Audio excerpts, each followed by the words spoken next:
Hamsabhyam parivritta patrakamalayir divyer jagat karanaihi ishvutkirinam manikadihanilayai swachandamatmi chayatajutam padashambhavam tu charanam dipankuragrahinam pratyakshakshara vigraham Gurupadam Dhyayid Vibhum Shashvatam.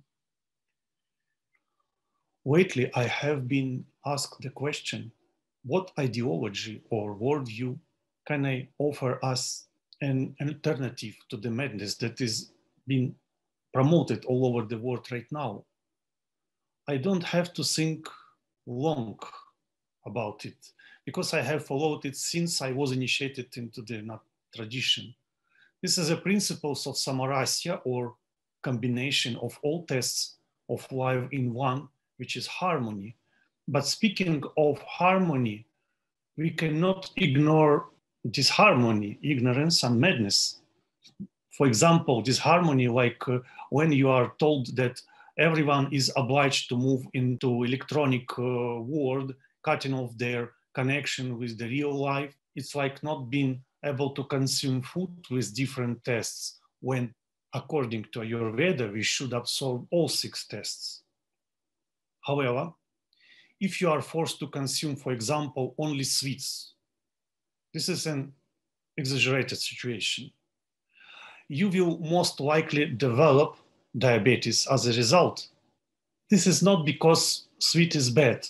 The question is in its quantity. So when you are told about the complete transition into the digital world, this is the same madness.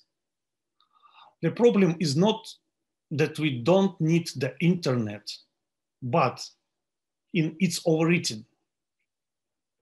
The question is electronic world our instrument, or does someone want to make us an instrument of the electronic world? Nowadays, we see the obvious madness when different psychopaths who imagine themselves to be gods offer one thing regardless of how it affects people who are very different from each other.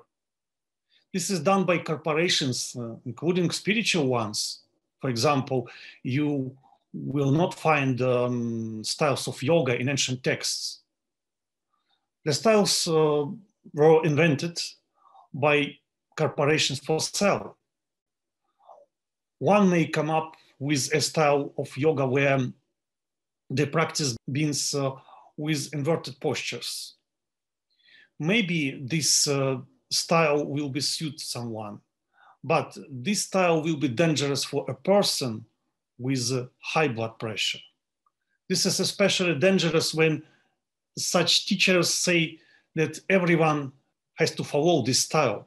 For example, that I have listed are a small part of what we can see now everywhere.